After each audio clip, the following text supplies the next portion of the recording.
So hello everyone, welcome to Delta academy. मेरा नाम है रंजन और आज का सेशन यूनिवर्सिटी की पाठशाला होता है यहाँ से अब शुरू। आज का जो टॉपिक है दैट इज मैश एनालिसिस। तो भाई मैश एनालिसिस आज बढ़िया तरीके से हम लोग पढ़ने वाले हैं। और इससे पिछली वीडियो में हम लोगों ने किरचॉफ्स करंट लॉ और नोडल एनालिसिस को बढ़िया से कंप्लीट किया था। एक ही वीडियो में सारा कुछ कंप्लीटेड था। नहीं देखें उस वीडियो को तो ऊपर आई बटन पर क्लिक कर लीजिए। फिलहाल अगर उस वीडियो को देख चुके हैं और आप यहाँ पर मैश एनालिसिस पढ़ने आए हुए हैं तो बिल्कुल सही तरीके से एकदम कॉपी पेन सब लेकर के तैयार हो जाइए, क्योंकि कंटेंट आपको दिखाऊंगा तो मजा आ जाएगा। मतलब आज भी इस वीडियो के अंदर आपको ये सारा कंटेंट मिलेगा। केवीएल से जुड़ा हुआ हर चीज बता दूंगा मैं इसके अंदर, सारी चीजें। तो इसके बाहर कुछ आएगा ही नहीं आपके एग्जामिनेशन में, ये इंपॉर्टेंट बात है। ठीक है, तो मैश एनालिसिस से जुड़ा हुआ हर चीज आपको इस वीडियो के अंदर मिलने वाला है। मतलब केवीएल का बेसिक्स, मैश एनालिसिस का तरीका कि कैसे अप्लाई करते हैं, then concept of super mesh, थोड़ा एडवांस फॉर्म में आएंगे तो सुपर मैश का मेथड, और लास्ट पोर्शन पर आपको मैं बताऊंगा अबाउट द डिपेंडेंट सोर्सेस कि जब केवीएल लगा रहे हैं तो डिपेंडेंट सोर्स वाले क्वेश्चंस को कैसे सॉल्व करेंगे आप। रेडी हैं सभी लोग, तैयार हैं मस्त तरीके से? चलिए तो शुरुआत करते हैं फ्रॉम किरचॉफ्स वोल्टेज लॉ। तो सबसे पहले स्टार्ट करते हैं from KVL, Kirchhoff's voltage law. ठीक है, चलिए तो केवीएल होता क्या है? किरचॉफ का वोल्टेज का नियम जो है वो किस चीज पे आधारित है? हेडिंग डालते हैं, Kirchhoff's voltage law, that is the KVL. ठीक है, अब केवीएल जो है कैसे अप्लाई करते हैं, क्या इसका फंडामेंटल रहता है, कैसे इससे वर्क करते हैं, उसको समझते हैं जरा। देखिए, किरचॉफ वोल्टेज लॉ जो है ये किरचॉफ का दूसरा नियम है। किरचॉफ का जो सोल्यूशन या एनालिसिस का जो मेथड है उसका सेकंड रूल है, और ये बेस करता है law of conservation of energy के ऊपर।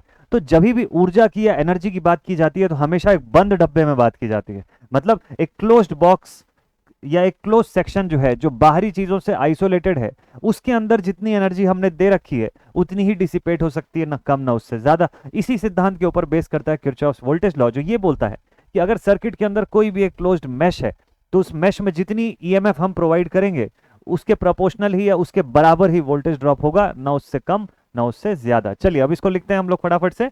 तो according to the Kirchhoff's law, according to the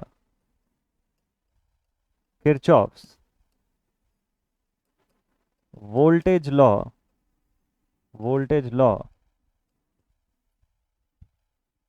the algebraic sum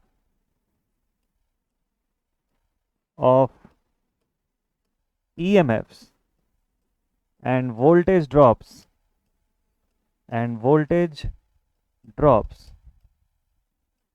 in any closed path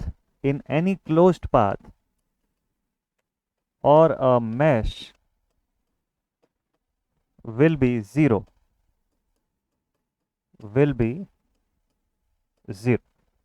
clear है यहां तक आप सभी को? तो मतलब ये है कि किसी भी क्लोज्ड पाथ या किसी मैश के अंदर जो ओवरऑल वोल्टेज ड्रॉप्स या ईएमएफ्स का सम आप देखोगे तो it will be given as zero. ये किरचॉफ का कौन सा नियम है? This is Kirchhoff's second law. Kirchhoff का ये सेकंड लॉ है। ठीक है, और चलिए देखते हैं इसको समझने के लिए सबसे पहले इसका एक्सप्रेशन देखते हैं कि इसको एक्सप्रेस कैसे किया जाता है। तो इसका एक्सप्रेशन होता है कुछ इस तरीके से, लिखते हैं summation of EMFs and summation of all the voltage drops. Voltage drops को हम लोग ऐसे I इंटू आर के फॉर्म में लिख सकते हैं, it is equal to zero. इसी को लिखने का एक और तरीका है कि summation of EMFs is equal to summation of voltage drops. अगर अलजेब्रिक सम के फॉर्म में बात करें, साइन को ना नेग्लेक्ट करें तो उस कंडीशन पे। ठीक है, तो ये इसका जनरल एक्सप्रेशन बनता है किरचॉफ के वोल्टेज के नियम का। ठीक, तो इसका एग्जांपल भी समझ लीजिए जल्दी से। देखिए इसका एग्जांपल बिल्कुल सिंपल सा है कि अगर मैं आपको ऐसे कोई सर्किट बना करके दे दूं, मान लीजिए यहां पर ऐसे कुछ एलिमेंट्स में जोड़ देता हूं और हमारे पास एक ऐसे क्लोज लूप वाली एक सर्किट है। ठीक, कुछ रेजिस्टेंस जोड़ देते हैं इसमें अपनी मर्जी से, अलग अलग वैल्यू के रेजिस्टर्स कनेक्ट करते हैं। ठीक है, वैल्यू रैंडमली कुछ भी रख लीजिए जो आपकी मर्जी, प्लस माइनस 20 वोल्ट है तो मान लीजिए यहाँ 2 ओम है, यहाँ 1 ओम है, यहाँ 3 ओम है, यहाँ 4 ओम है। ठीक, ऐसा मैंने रेजिस्टेंस रख दिया। अब आपको करना क्या है, ये किरचॉफ के वोल्टेज का नियम ये बोलता है कि अगर 20 वोल्ट आप यहाँ प्रोवाइड कर रहे हो ना, तो इनके अक्रॉस का इंडिविजुअल ड्रॉप निकाल लो। ये सभी इंडिविजुअल ड्रॉप्स इसी के बराबर होगा। आसानी से आप फाइंड आउट कर सकते हैं। कैसे निकालेंगे, चलिए मान लीजिए आप करंट फाइंड कर लेते हैं, करंट आई। ठीक, तो आई क्या निकल के आएगा, 20/3 2 5 1 6 4 10, तो ये हो गया 20/10 that is equal to 2 ampere. तो 2 एम्पियर की करंट है। अब ये जब 2 ओम के रजिस्टर से गुजरती है तो वोल्टेज ड्रॉप कितने का होता है, 4 वोल्ट। 1 से गया तो 2 वोल्ट, 3 से गया तो 6 वोल्ट और 4 से गया तो 8 वोल्ट। अब सबको ऐड कर दीजिए जरा, 8 और 2 10, 6 4 10 20, एग्जैक्ट 20 वोल्ट। तो मतलब बिल्कुल सिंपल सा है कि अगर क्लोज्ड पाथ या मेश है तो उसके अंदर algebraic sum of all the EMFs and voltage drop should be equal to 0। Clear है यहां तक आप सभी को? तो this is all about the Kirchhoff's voltage law, law of conservation of energy के आधार पे बेस करता है ये। ठीक, अब इसको अप्लाई कैसे करते हैं, चलिए एनालिसिस पे चलते हैं तुरंत के तुरंत। तुरंत हम लोग एनालिसिस पार्ट पर आते हैं और इसको जब सर्किट पे अप्लाई करते हैं तब ये कहलाता है, then it is known as mesh analysis, then it is known as the mesh analysis. ठीक, चलिए भाई, तो मतलब मेश एनालिसिस जो है वो किरचॉफ के वोल्टेज लॉ का एप्लीकेशन है, एप्लीकेशन है। तो मेश एनालिसिस नाम से ही आपको समझ में आ रहा है, जैसे नोडल में आपको नोड या प्रिंसिपल नोड्स जो थे उसको सर्च करना था, वैसे ही यहां पर आपको मेश आइडेंटिफाई करना होगा किसी भी सर्किट के अंदर से। ठीक, तो डायरेक्टली क्वेश्चन उठाते हैं और क्वेश्चन के थ्रू सॉल्व करना शुरू करते हैं हम लोग। ठीक, इसी क्वेश्चन के थ्रू ही मैं आपको पूरे स्टेप्स भी बता दूंगा कि इसको सॉल्व करने के स्टेप्स क्या क्या थे। तो लेट अस सपोज हमारे पास एक सर्किट है कुछ इस तरीके की, एग्जाम्पल पे एकदम बढ़िया से फोकस रहिएगा आप लोग। लेट अस सपोज ये आपके पास एक सर्किट है। ठीक, देखिए अभी सॉल्व करके बता रहा हूं मैं आपको इसको। तो अज्यूम करते हैं कि यहां पर कुछ रजिस्टर ऐसे लगे हुए हैं। ठीक है, अभी इनकी वैल्यूज लिख लेंगे हम लोग और एक क्वेश्चन ले लेते हैं, एक डमी क्वेश्चन जैसा बना लेते हैं। तो क्वेश्चन में मान लेते हैं किसी एक रजिस्टर के अक्रॉस वोल्टेज करंट एनीथिंग कुछ फाइंड करना है हमको। ठीक है, तो दिस इज 3 वोल्ट, ये 2 ओम का रजिस्टर, ये 1 ओम का resistance, this is also 1 ohm, this is 1 ohm, plus minus 5 volt, ये 2 ओम, ये 1 ओम। अब क्वेश्चन में लिखा हुआ है, ऐसे सवाल में आई डैश बना के दिया है। ठीक है, और क्वेश्चन में ये लिखा हुआ है, find the magnitude, find the magnitude of I dash using mesh analysis. Find the value of I dash using mesh analysis method. तो करंट, वोल्टेज, पावर, कोई भी चीज पूछ सकता है आपसे। ठीक है, मेश एनालिसिस, अगर आपने पिछला वीडियो देखा है तो वहां पे केवीएल केसीएल के स्टार्टिंग में मैंने आपको एक चीज बताया था। मैंने आपको ये बताया था कि ये जो लॉज जो हम लोग पढ़ रहे हैं बेसिकली, इनका एप्लीकेशन जब देखते हैं तो ये वीआईपी के सिद्धांत पे काम करते हैं। मतलब वीआईपी 3 क्वांटिटीज हमारे पास मेजर, और इस 3 क्वांटिटीज में से कोई एक डेटा हमारे पास अज्यूम्ड होता है कि ये पता है हमको पहले से। जैसे किरचॉफ का वोल्टेज का नियम जब लगाएंगे तो आप ये मान के चलेंगे कि वोल्टेज की सारी डेटा आपको पता है पहले से, it is all known for you. ठीक, अब आप इसके हेल्प से करंट फाइंड करेंगे और जैसे ही ये दोनों क्वांटिटीज मिल गई, इनके हेल्प से फिर आप सर्किट के अक्रॉस किसी भी ब्रांच में कोई भी दूसरी क्वांटिटी आइडेंटिफाई कर सकते हैं। ठीक है, तो मतलब यहां पर जब मैं किरचॉफ वोल्टेज लॉ लगा रहा हूं तो मैं ये मान के चल रहा हूं कि मुझे वोल्टेजेस का तो सब कुछ पता है, अब सर्किट में करंट्स कितनी फ्लो हो रही है वो बस पता लगाना है। तो मतलब इसका एंड रिजल्ट जो आएगा वो करंट के फॉर्म में आएगा, जैसे केसीएल का एंड रिजल्ट नोड या प्रिंसिपल नोड वोल्टेजेस के फॉर्म में आता था। ठीक, चलिए भाई, तो अब रूल का नाम क्या है, Kirchhoff's voltage law, mesh analysis हो रहा है ये। ठीक है, तो मेश एनालिसिस है तो आपको सबसे पहले तो सर्किट के अंदर मेश आइडेंटिफाई करना है। ये पहला क्वेश्चन सैंपल क्वेश्चन की तरह मैं सॉल्व करूंगा यूनिवर्सिटी एग्जाम में, आपको एग्जैक्टली इसी तरीके से ऐसे ही स्टेप बाय स्टेप सॉल्व करना है to attain all the step markings. तो ध्यान से देखिएगा सोल्यूशन को। ठीक है, चलिए सोल्यूशन पर आते हैं हम लोग इसके। तो इसका सोल्यूशन यहां से शुरू होता है और सबसे पहला काम हम लोग क्या करते हैं, मैश देखते हैं कितनी मैश है। आपको पता है मैश का मतलब क्लोज्ड पाथ जो कोई भी दूसरा अदर क्लोज्ड पाथ ना कंटेन करे। तो ऐसे 2 क्लोज्ड पाथ है हमारे पास, that means we are having 2 mesh, 2 mesh are present in the circuit. 2 mesh present है सर्किट के अंदर। चलिए बहुत ही बढ़िया, परफेक्ट है। नाउ अब देखिए मैश एनालिसिस करना है, मुझे मैश की करंट्स चाहिए। ठीक, लेकिन मुझे पता नहीं करंट कौन से डायरेक्शन में जा रही है। तो आपकी मर्जी है, आप हर मैश के अंदर किसी एक पर्टिकुलर डायरेक्शन को डिसाइड करिए और उस डायरेक्शन में करंट्स का फ्लो अज्यूम कर लीजिए। तो जैसे मैं यहां पर नहीं, सारे ही क्वेश्चंस पे मैं करंट की फ्लो को क्लॉकवाइज डायरेक्शन मानता हूं। आप चाहें तो आप एंटी क्लॉकवाइज लेके सॉल्व कर सकते हैं, बट एक चीज का ध्यान रखिएगा, अजम्पशन एक ही जैसा होगा जितने भी मैश होंगे, ठीक। तो मैंने यहां पर बोल दिया कि इस मैश के अंदर करंट जा रही है I1 I2। ये इसलिए नेम कर रहे हैं ताकि हमको पहले से पता रहे कि अननोन क्वांटिटीज हमारी कौन कौन सी है। तो these two are our unknown quantities. Clear सभी को? चलिए बढ़िया, बेस्ट है। अब इसके बाद देखिए ध्यान से, इस पे मैं आगे बढ़ूं उससे पहले थोड़ा सा साइन कन्वेंशन आपको मैं रिवाइज करवा देता हूं एक बार बढ़िया से। साइन कन्वेंशन एक बार वापस से आप देख लीजिए किस तरीके से हम लोग असाइन करते थे। अगर सपोज कर लीजिए ये करंट की फ्लो की डायरेक्शन है, लोअर पोटेंशियल से हायर पोटेंशियल की तरफ अगर करंट फ्लो हो रही है, तो इसको हम लोग क्या बोलते थे? इसको बोलते हैं राइज इन पोटेंशियल, या बेसिकली पोटेंशियल राइज बोलते हैं, जिसको कि हम लोग पॉजिटिव साइन से डिनोट करते हैं, ठीक। देखिए जब जब अल्जेब्रिक सम वर्ड यूज करता है तो आपको कहां पॉजिटिव यूज करना है कहां नेगेटिव यूज करना है उस बात का बहुत ध्यान देना पड़ेगा, ठीक। तो इसीलिए पहले ये कंसेप्ट जो है अपने को क्लियर होना चाहिए। मान लीजिए सर्किट में ऐसा कोई सोर्स ऑफ ईएमएफ है और करंट की फ्लो उसके थ्रू ऐसे हो रही है, अपोजिट, मतलब हायर पोटेंशियल से लोअर, उल्टा जा रही है इस तरफ, ठीक। तो जब करंट एंटर कर रही है तो देखिए पोटेंशियल ज्यादा था, जब करंट बाहर निकली तो पोटेंशियल कम हो गया, ठीक है। तो इस हिसाब से मैं इसको नेम करूंगा ड्रॉप इन पोटेंशियल। इसको मैं बोलूंगा ड्रॉप इन पोटेंशियल। पोटेंशियल में ड्रॉप आ गया, घट गया पोटेंशियल, ठीक है। तो इसको मैं नेगेटिव साइन से शो करूंगा। और तीसरा और आखिरी एग्जांपल जो कि बड़ा इंपॉर्टेंट है, कि अगर आपकी सर्किट में कहीं रजिस्टर बना हुआ है, इसमें करंट की डायरेक्शन ऐसी हो या इस तरीके से हो, इससे कोई फर्क नहीं पड़ता। In all the cases register हमेशा ड्रॉप इन पोटेंशियल क्रिएट करेगा, ठीक है। तो यहां पर आप बाहर लिखेंगे ड्रॉप इन पोटेंशियल, आप यहां बाहर लिखेंगे ड्रॉप इन पोटेंशियल और नेगेटिव साइन से इसकी वोल्टेज डिनोट करेंगे। तो यहां तक समझ गए होंगे। आप इसका ठीक उल्टा भी ले सकते हैं अगर चाहें तो। कई लोग बोलते हैं कि जहां से करंट निकल रही है बाहर वहां का पोलैरिटी ले लो, कर सकते हैं आप बिल्कुल वैसे, ठीक है। या जहां करंट एंटर कर रही है एंटरिंग पॉइंट का पोलैरिटी ले लो।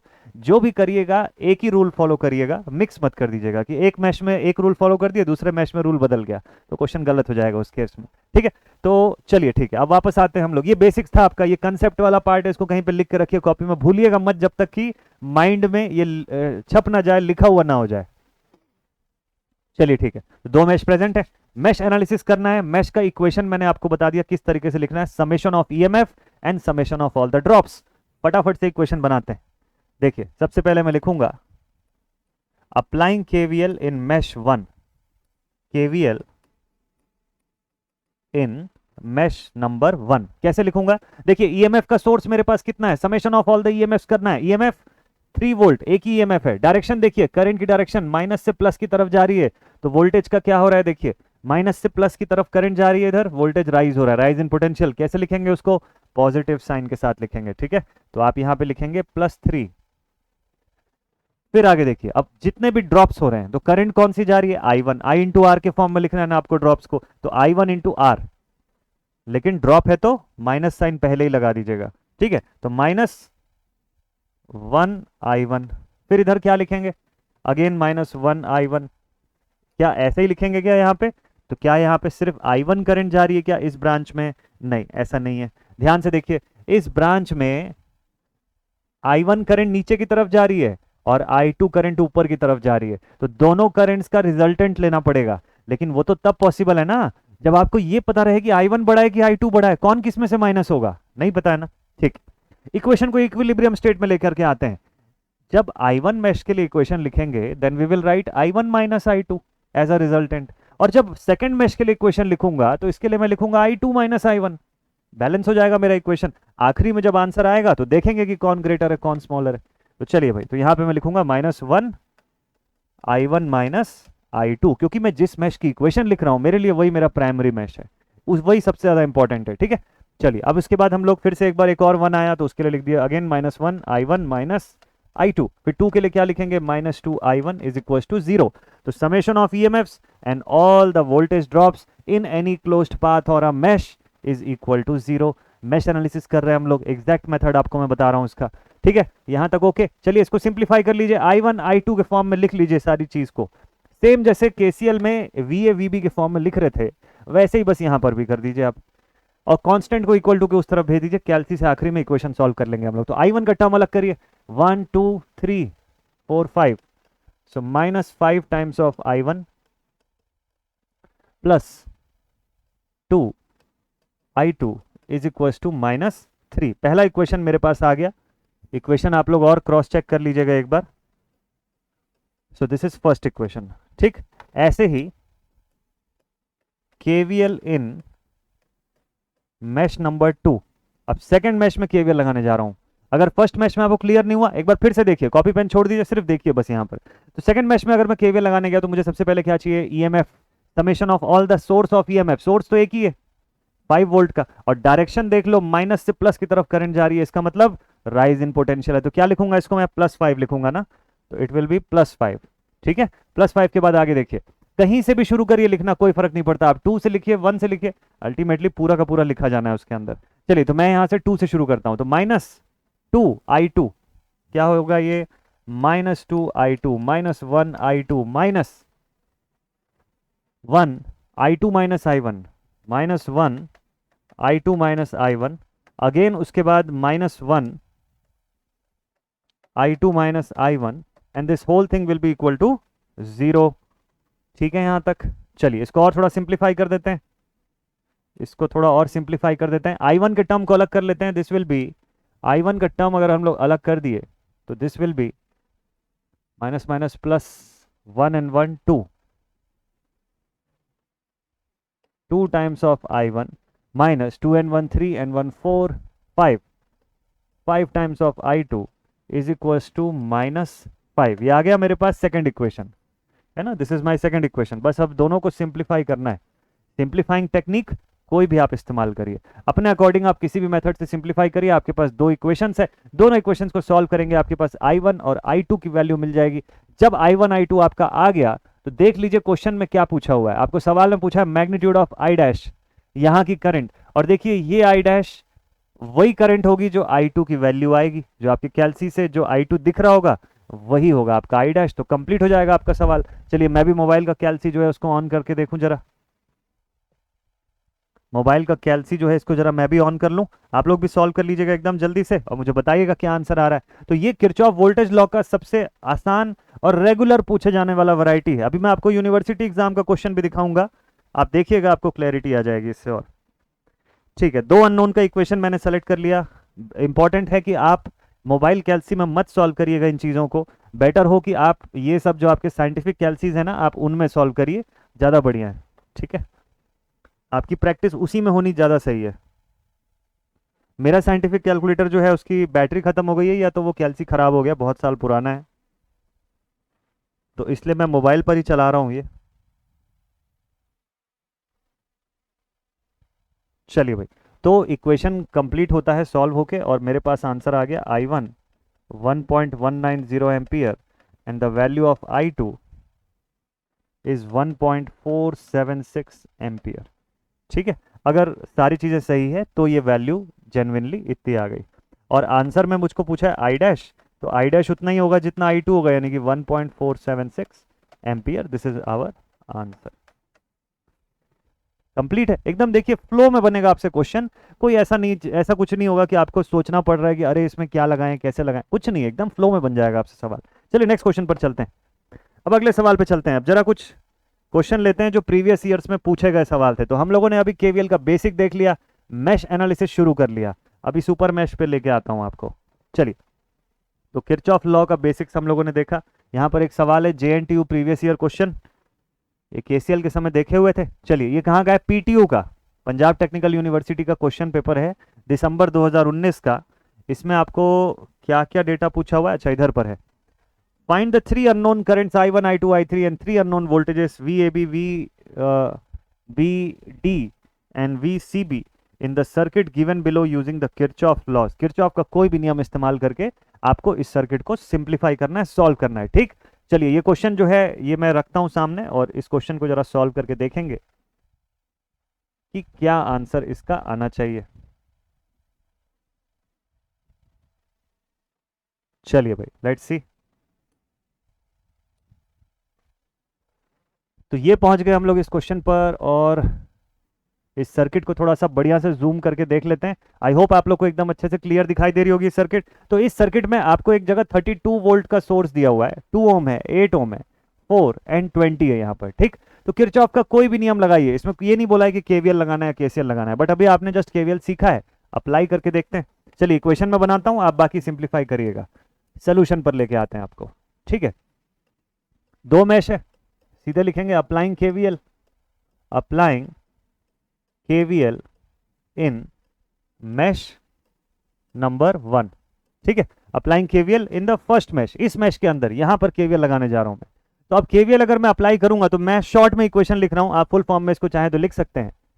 तो यहां पर मैं लिखूंगा सीधे सीधे -10i1 plus 8i2 is equal to -32। This will be my first equation. आप स्टेप बाय स्टेप बनाइएगा, पिछला स्टेप आपने सीखा हुआ है, ठीक है। उसके बाद KVL in mesh number 2, second mash के अंदर केवीएल लगा देते हैं, यहां पर देखते हैं कितना आता है। This will be 8 times of i1 minus 12i2 is equals to 20।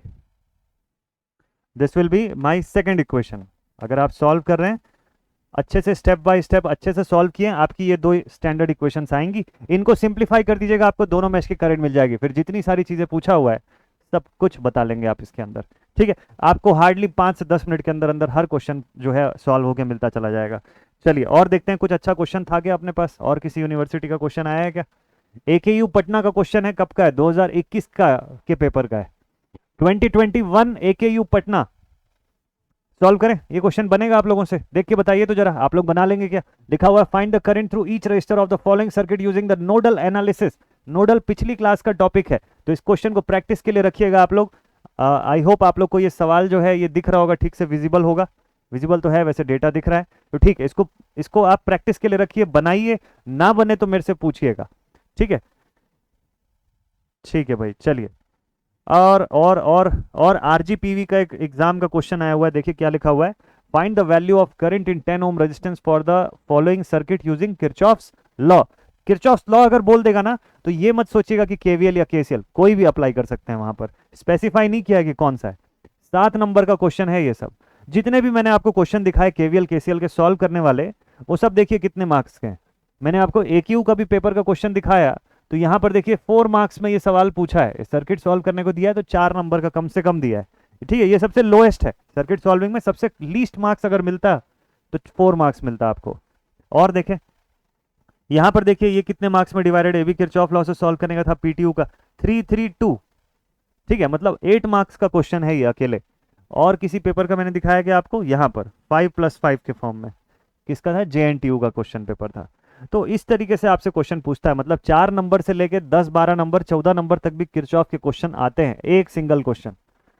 तो हमको प्रिपरेशन एकदम अच्छे से करना है। और दूसरा एक और कारण ये है कि किरचॉफ अगर नहीं आएगा तो थ्योरम नहीं बनेगा, तो किरचॉफ आना जरूरी है आपको, तब जाके आप थ्योरम रिजॉल्व कर पाएंगे बढ़िया तरीके से। चलिए यहां पर एक सवाल आया हुआ है डिपेंडेंट सोर्स का। ये सवाल लेने से पहले मैं आपको केवीएल की फटाफट से वैरायटी बताता हूं, सुपर मैश बता के खत्म करता हूं केवीएल को, और फिर डिपेंडेंट सोर्स का क्वेश्चन ये वाला बनवाऊंगा आपसे, ठीक है। चलिए तो सबसे फर्स्ट, अब ये तो हो गया केवीएल का पोर्शन। अब हम बात करते हैं कि केवीएल में कितने वैरायटी का क्वेश्चन हो सकता है, ठीक है। सो types of questions in Kirchhoff's voltage law, यानी कि मैश एनालिसिस। मैश एनालिसिस के ऊपर बेस्ड कितने प्रकार के क्वेश्चन पूछ सकता है एग्जामिनेशन में। चलिए एकदम जल्दी जल्दी से क्वेश्चन बनाते हैं। इसको नोट करने की जरूरत नहीं है, ये सिर्फ आपके समझने के लिए बता रहा हूं मैं। तो देखिए हो सकता है कि आपको इस तरीके की एक सर्किट दे दे, ये जो मैं आपको वैरायटीज बताऊंगा इसके बाहर क्वेश्चन कभी नहीं आएगा, कभी नहीं, यानी कभी भी नहीं आएगा। ये फाइनल वैरायटी, ये सब कुछ है। मतलब अगर ये इतना पढ़ के जा रहे हैं तो मतलब आप ये मानिए कि आप सब कुछ पढ़ के जा रहे हैं, कुछ छोड़ नहीं रहे हैं।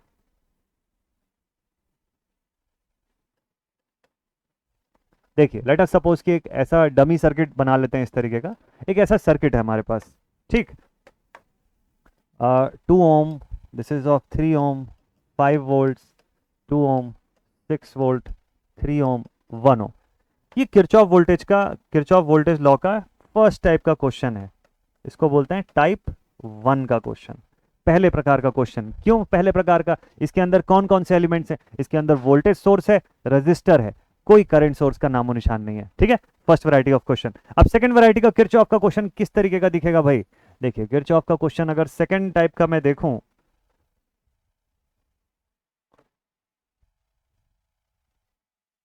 तो वो ऐसा दिख सकता है आपको। क्या खास है इसमें? टाइप 2। और टाइप 2 लिखने से पहले एक चीज और कर दूं मैं यहां पर,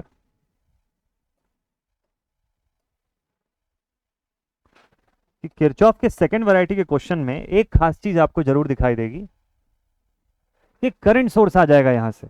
अभी तक करंट सोर्स नहीं था ना कहीं पे, अब देखिए करंट सोर्स आ गया यहां। ये उसको अलग वैरायटी का क्वेश्चन बनाता है। मान लीजिए 5 एम्पियर लिखा हुआ है, तो अब ये करंट सोर्स जो है इसकी वजह से ये बन गया टाइप 2 का क्वेश्चन। ठीक है, कैसे डील करना है? बिल्कुल सिंपल है। आप यहां से मैश एनालिसिस करने के लिए दो करंट अज्यूम करिए। आप लिखिए this is I1, this is I2, और आप थोड़ा ध्यान से देखेंगे तो चूंकि बाहर के लूप के हिस्से में ये करंट सोर्स है, इसीलिए इस पूरे मैश की करंट यानी कि I2 की वैल्यू खुद ही 5 एम्पियर हो जाएगी।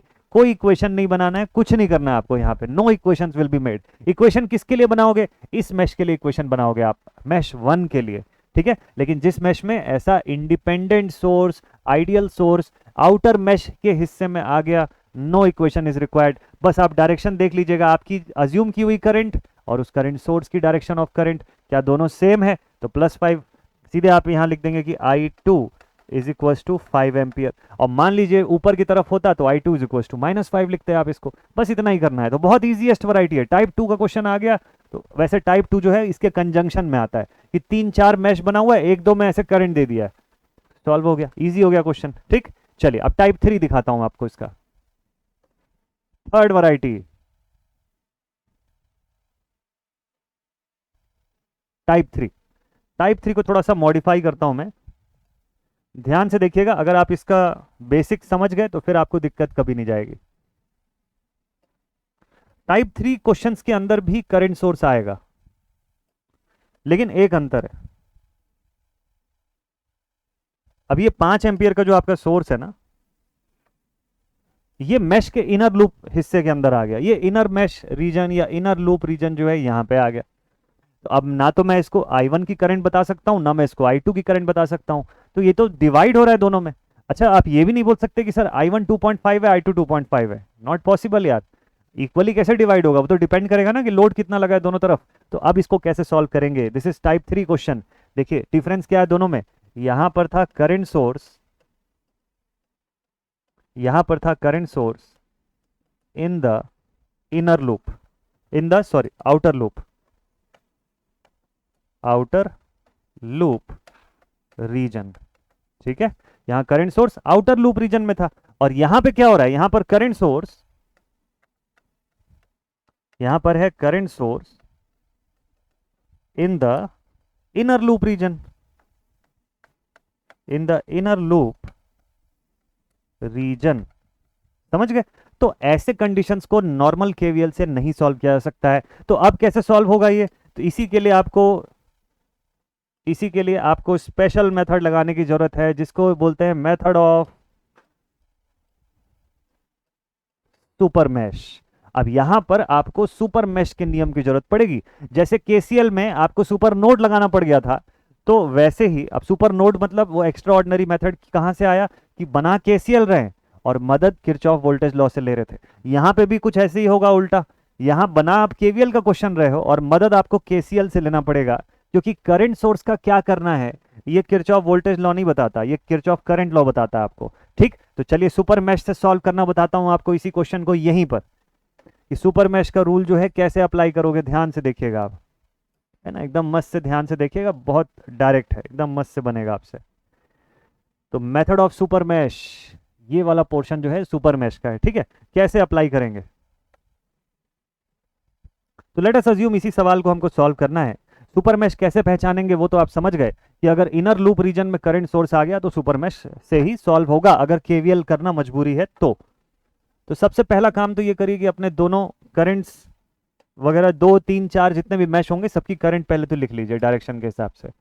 और ये चेक कर लीजिए कि आपका जो इंडिपेंडेंट करंट सोर्स है वो कौन सी दो मैश के बीच में आया है, क्योंकि इन्हीं दोनों के बीच में सुपर मैश फॉर्म होने वाला है। क्लियर आपको?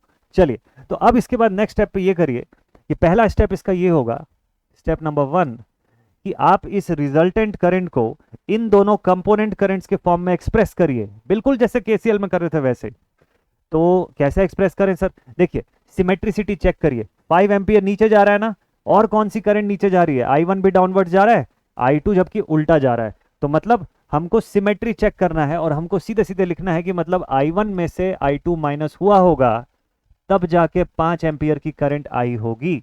फिर से सुनिए ध्यान से एक बार, 5 एम्पियर की डायरेक्शन डाउनवर्ड्स है, मैं दोनों करंट में से चेक करूंगा कि कौन सा करंट इसी की दिशा में जा रहा है। तो मुझे पता चला I1 करंट इसी की डायरेक्शन में जा रहा है, तो मैंने देखा कि ये सिमेट्रिकल है इससे, तो मतलब जरूर इससे पहले I1 में से I2 माइनस हुआ होगा, तब जो रिजल्टेंट बचा, जो आखिरी में रिजल्टेंट जो आया 5 एम्पियर का, वो बचा हमारे पास। ठीक है, I1 माइनस I2 करके ये आ गया। तो make it your first equation, यही आपका पहला इक्वेशन हो जाएगा। ये आपके सुपर मैश के नियम में आपका फर्स्ट इक्वेशन कहलाएगा। ठीक, पहला इक्वेशन बन गया आपका। अब सेकंड इक्वेशन बनाने के लिए आपको करना यह है कि जो आपका ये करंट सोर्स था, इसकी कंडीशन आपने एक्सप्रेस कर दी ना, अब आपको इसकी कोई जरूरत नहीं है। You have to replace it with its internal resistance. तो इंटरनल रेजिस्टेंस होता कितना है करंट सोर्स का? आपने पढ़ा हुआ है ऑलरेडी सोर्सेज वाले वीडियो में। तो इनफाइनाइट इंटरनल इंपीडेंस होता है, और इनफाइनाइट इंपीडेंस मतलब इसको हम रिप्लेस कर देंगे with the open circuit points. मतलब इसको मैं यहां से हटाया और इस सेगमेंट को मैंने ओपन सर्किट कर दिया, ये लाइन जो है मेरी ऐसी दिखाई देगी इस तरीके से। अब बताइए, अगर मैंने इसको रिमूव कर दिया तो क्या अभी भी ये दो मैश है अलग अलग, या अब ये एक ही मैश बन गया? तो अब आप बोलेंगे कि सर अब ये एक मैश बन गया ना, क्योंकि करंट सोर्स को जब मैंने रिप्लेस किया उसकी इंटरनल इंपीडेंस से, तो उसकी इंटरनल रेजिस्टेंस तो इनफाइनाइट होती है। इनफाइनाइट का मतलब ओपन सर्किट होता है। ठीक, तो अब यहां पर क्या हो गया, दो डिफरेंट मैश जो थी अब वो कंबाइन होके एक मैश बन गई है, इसी को बोलते हैं सुपर मैश। दिस सिचुएशन या this overall overlapped mesh is known as a super mesh condition. ठीक, अब सुपर मैश में केवीएल लगाइए। अब सुपर मैश के अंदर आप केवीएल अप्लाई करिए and form a single equation, एक ही इक्वेशन बनाना है। जहां I1 जा रहा है उसको I1 के नाम पे लिखिए, जहां I2 जा रहा है उसको I2 के नाम पे लिखिए, लेकिन इक्वेशन आपकी एक ही बनेगी, क्योंकि बीच की लाइन जो है वो, बीच की बॉर्डर जो है वो हट गई हो, करंट सोर्स हट गया बीच से। ठीक है, देखिए असली में क्यों ऐसा लिखना पड़ता है मैं आपको कारण बताता हूं। जो आपका रियल सर्किट है उसमें से तो नहीं हटा है ना करंट सोर्स, उसमें तो है अभी भी, इसीलिए आपको जहां I1 जा रहा है उसको I1 के नाम पे लिखना है, जहां I2 जा रहा है उसको I2 के नाम पे लिखना है। वो तो आप अपने एनालिसिस में उसको रिमूव कर रहे हो, एक्चुअल सर्किट में वो करंट सोर्स लगा हुआ है अभी भी। ठीक, इस वजह से आपको ऐसा लिखना पड़ेगा। चलिए मैश एनालिसिस का फिर सारा कुछ लिख लेते हैं इसके अंदर। कैसे लिखेंगे? देखिए, ईएमएफ का सोर्स कितना है? -5 + 6, तो +6 - 5 ईएमएफ का सोर्स हो गया। अब जहां जहां ड्रॉप से सबको लिखिए, -2 I1 -3 टाइम्स ऑफ I1, फिर ऊपर देखिए क्या लिखना है हमको, -1 I2 and -3 I2 is equal to 0। जितना हिस्सा I2 करंट के थ्रू जा रहा, मतलब I2 करंट जितने हिस्से के थ्रू जा रही थी उसको I2 के फॉर्म में लिखा हूं, जहां से I1 जा रही थी I1 के फॉर्म में। क्लियर? अब सिंप्लीफाई करके अगर मैं लिखूं तो ये हो जाएगा -5 I1, सीक्वेंस में लिख लेंगे, -4 I2 इज इक्वल टू 6 में से 5 चला गया तो 1, उधर जाकर के -1 बनेगा। ये आ जाएगी मेरे पास सेकेंड इक्वेशन। अब इन दोनों इक्वेशंस को कैल्सी में फीड करूंगा, आंसर जो है वो आ जाएगा मेरे पास तुरंत के तुरंत। यही था पूरा का पूरा सुपर मैश, अगर आप समझ गए होंगे तो। चलिए फीड करके मैं आपको डेटा बताता हूँ। 1 -1 5, और यहां पर आ गया -5 -4 -1, तो ये I1 की वैल्यू मुझे दे गया 2.333 एम्पियर, और I2 की वैल्यू मेरे पास आ गई -2.666 एम्पियर। इन दोनों को पुट करूंगा तो मुझे आंसर जो है वो मिल जाना चाहिए वहां से। ठीक है, 4.999 तक का आंसर तो आ ही जाएगा इससे। तो यही था सुपर मैश, इसी को अप्लाई करना है। आपके दिमाग में सवाल आएगा कि सर अगर यहाँ पे करंट सोर्स की जगह पे, या चलो करंट सोर्स तो दिया ही है, उसके साथ और भी कुछ दे दिया तो कैसे बनाएंगे हम लोग? चलिए मैं यहां लिख देता हूं इसको।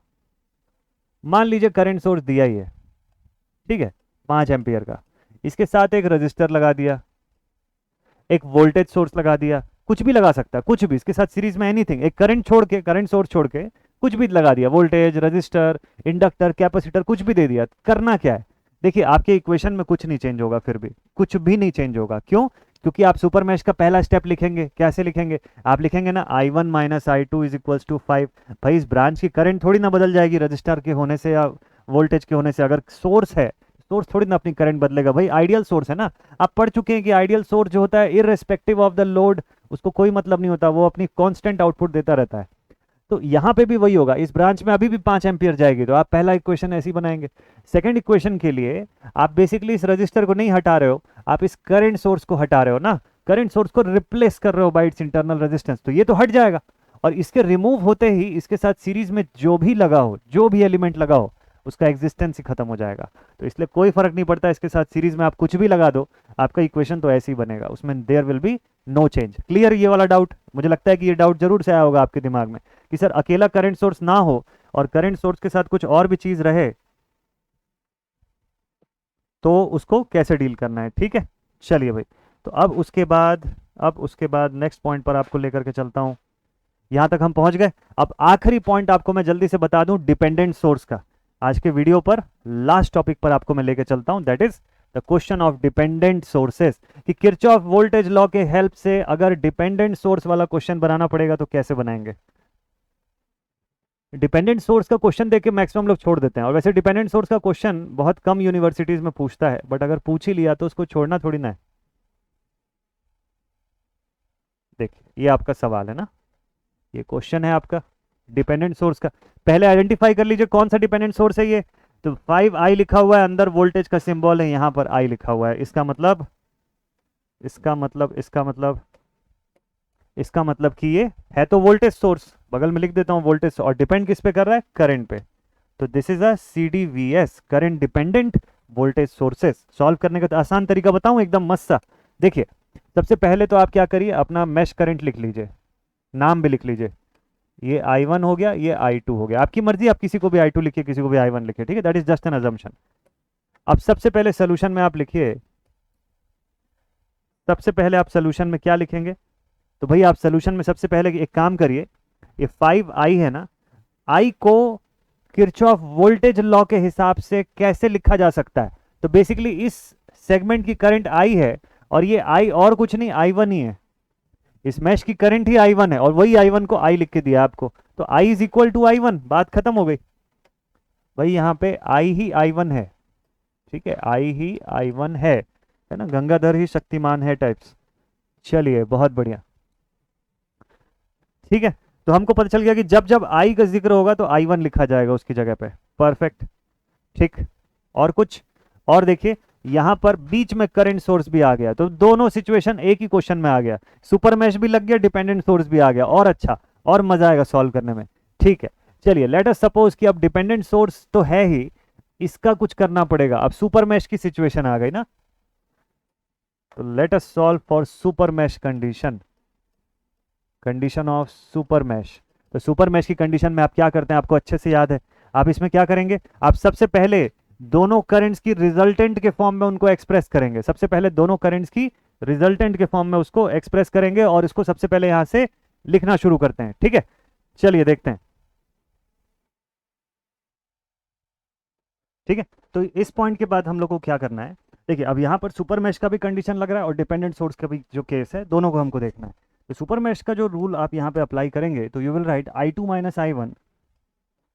आप इसको रिजल्टेंट के फॉर्म में ऐसे एक्सप्रेस करेंगे, तो I2 minus I1 is equal to 2। अब इसको रिप्लेस करना है आपको, ठीक है, बाय इट्स इंटरनल रेजिस्टेंस। तो मतलब ये हट गया यहाँ से, और ये पूरा का पूरा जो रीजन आपके पास बचेगा, this will become a super mesh region. ठीक, तो इसके लिए अब आपको KVL अप्लाई करना पड़ेगा। सो नाउ अप्लाइंग KVL इन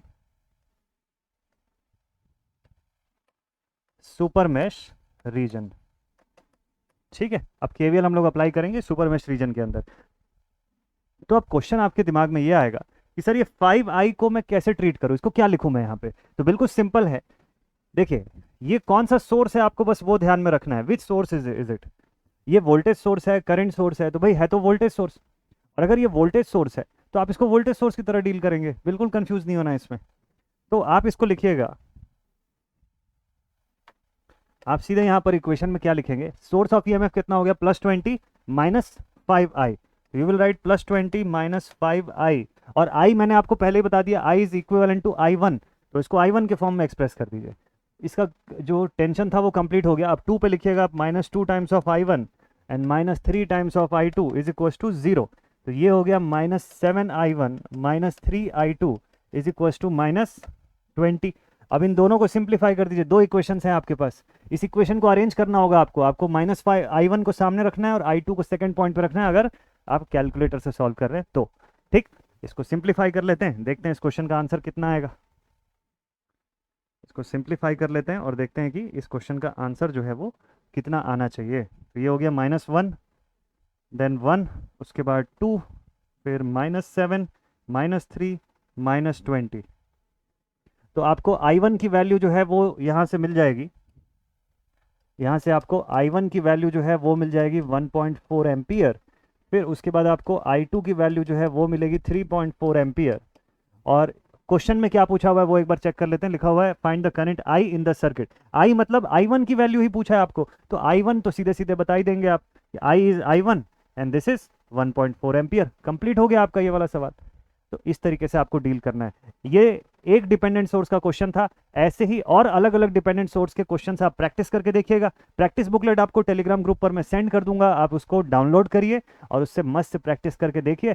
अगर कहीं पर क्वेश्चन ना बने मुझसे शेयर कर सकते हैं, डिस्कस कर सकते हैं आप ग्रुप में भी, पर्सनल भी, जैसा भी आपको अच्छा लगे। ठीक है, तो इसी के साथ आपका किरचॉफ वोल्टेज लॉ का सारा जो पार्ट है वो होता है कंप्लीट।